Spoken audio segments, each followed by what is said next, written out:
Mini vlog ni Kreng!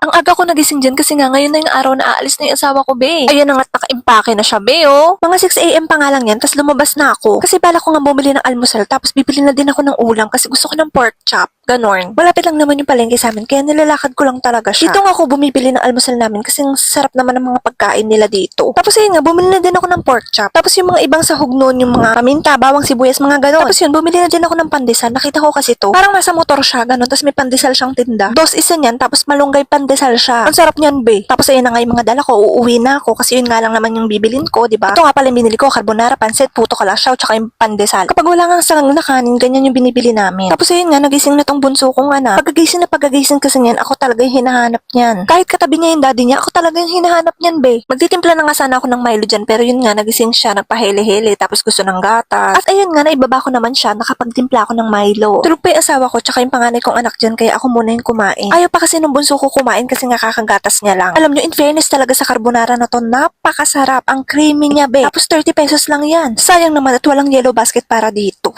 Char. Alam niyo sa mga oras na yan, iniisip ko na naaalis yung asawa ko. Pero be, ang sarap talaga ng carbonara. 2 years kasi siyang mawawala dito. Pupunta na siya ng Canada. Yung feeling na nalulungkot ako, pero ang saya-saya ko. Ganon. Siyempre, ang tagal namin tong inhintay. Tas ito na to. Ito na, oh. Ito na. Nandito na siya, oh. Diba? Aarte pa ba kami? Siyempre, hindi na, be. Tapos after kumain yan, nagluto na ako agad. Ayan na nga yung niluto ko. Hindi na ako ng video kasi wala na akong memory, be. Ginawa ko lang siya parang adobo. Tapos ayun nga, nagising na yung asawa ko. Tinitinan ko lang siya dyan kahit kakagising niya lang may mata-mata pa. Ganon. Kasi after 2 years ko pa siya makikita. After 2 years pa kaming... basta yun na yun. Dito ko na to tatapusin kasi may part 2 tong vlog na to. Babush!